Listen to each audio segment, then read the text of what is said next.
It's so weird because I didn't realize how odd that was until I moved to Japan.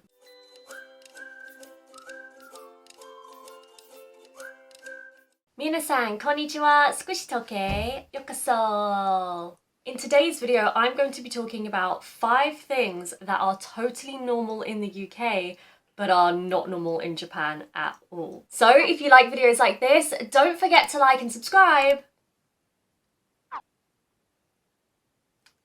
And let's begin. Number 1, middle names. This one is probably one of the most annoying things I have to deal with when I live in Japan, because my middle name is on all of my official documentation. So my passport, my birth certificate, everything like that. And although we have them in the UK, we very rarely use them. They're just almost unnecessary, I think. So it's really frustrating sometimes to have to write my whole name on every document in Japan, because it's really long. And yeah, in Japan, because they don't have middle names, they kind of treat your middle name as part of your first name in a way. And that's just so annoying because it means it takes so much longer to fill out any paperwork because I'm constantly having to write my middle name. In the UK, your first and last name is usually enough. You very rarely need your middle name. And sometimes, well, mostly for things like banking,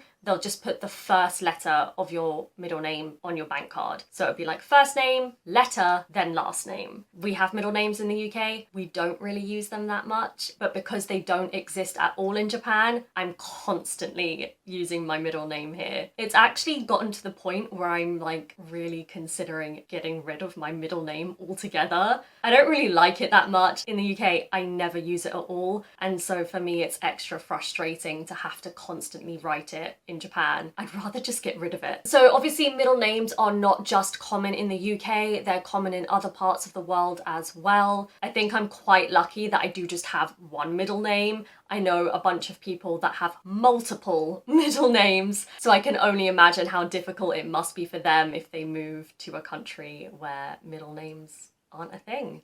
Number 2, going for a drink. So in the UK, when you get invited out for a drink, it is just drinks. Don't assume that there's going to be food involved, because sometimes there is and sometimes there isn't. So in Japan, it's a little different. When you're invited for a drink, you're also invited for food as well, and that's usually typical izakaya stuff. So kind of, you know, small but like easy to eat as a group type food. We can sometimes have this in the UK, but more often than not, if you're invited for drinks, it is just that. It's just drinks. So it's always better to either plan something to eat afterwards or make sure you eat before.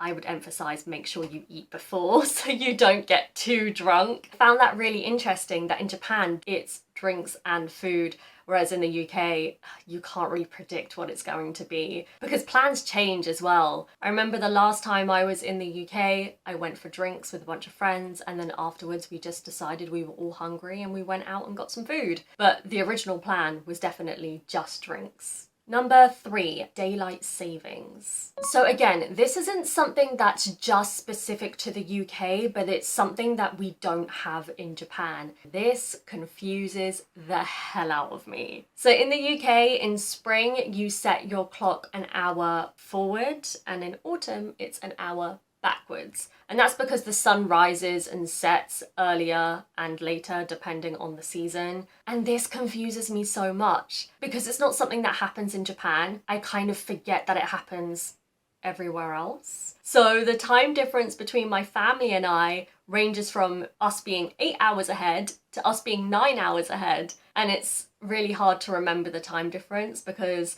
a lot of times if I desperately need to ask my dad something, I want to call him as early as possible. And then there has been the time where I've called him thinking it's like 8 o'clock in the morning and actually it's 7 o'clock in the morning. And that kind of makes a huge difference, especially for him. So yeah, it's kind of crazy to me that it's something that I've grown up with my whole life, and yet I didn't really notice when we didn't have it in Japan. And I still don't notice because, yeah, like I said, I always forget that this is a thing in the UK. Number 4, 2 taps. So in the UK, it is not uncommon to see 2 taps, 1 tap for hot water and 1 tap for cold water. It's more of a new thing to have 1 tap that releases kind of both hot water and cold water. There are definitely places that have it, but a lot of places still just have 2 taps. My home in the UK is obviously one of these places. I've mentioned before, but my house is really old, over 100 years old. So yeah, we definitely don't really have any modern equipment in our house. So whenever I need to wash the dishes, it is an absolute nightmare trying to get the temperature right. Same if you want to run a bath as well. So okay, here's how I run a bath in the UK. I literally just use the hot tap until it's like 3/4 full, and then for the last quarter, I use the cold tap. I remember when I was a kid,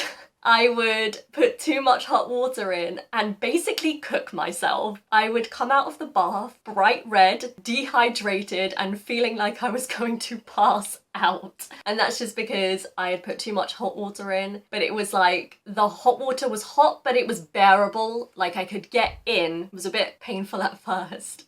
But when you're sat in hot water for such a long period of time, you kind of feel yourself starting to cook. And yeah, my dad always used to be like, oh my God, what did you do? Like, why are you red? It's crazy, honestly, but you get used to it. I think definitely having 1 tap is much more convenient because you can control the temperature a bit more. But yeah, growing up with 2 taps, I just got used to it. And yeah, why do we still have it? It doesn't make sense. Number 5, washing machine in the kitchen. So in the UK, the way our houses are built, we don't have separate rooms for laundry. I think one of the things I love about Japan is there's always a small space, not always, but like in most cases, there's a small space just big enough to fit your washing machine. That makes a lot of sense because even in the tiniest apartments, they somehow manage to make it work. But in the UK, I live in a house and my washing machine is in the kitchen, and everybody I know has their washing machine in the kitchen. I don't know why, it's just a thing in the UK. We don't have a separate space for your washing machine, and it's just kind of standard to have it in your kitchen, which like is kind of strange, right? And it's so inconvenient because it means you can never really get undressed, put your stuff in the washing machine, and then get in the bath or in the shower. I mean, you can do that if you don't mind being naked in your kitchen. I think that's weird. So in my house, we have a laundry basket in the bathroom. So you would literally get undressed, put your clothes in the laundry basket, and then when the laundry basket is full, we would unload it into the washing machine. And I think most houses in the UK follow a similar routine to this. So yeah, it's just amazing to me that even in the smallest apartments in Japan, there's always a separate space for your washing machine. It's so convenient and it makes so much sense. I don't know why. Who started this trend of the washing machine in the kitchen? I need to know how this happened because it is literally in every house in the UK. So that is it for today's video, you guys. As usual, I would love to know what you think. Which of these facts surprised you the most? I just can't get over the washing machine in the kitchen. I'm still thinking about it. It's so weird because I didn't realize how odd that was until I moved to Japan. But anyway, thank you so much for watching and I will see you in the next one. Bye!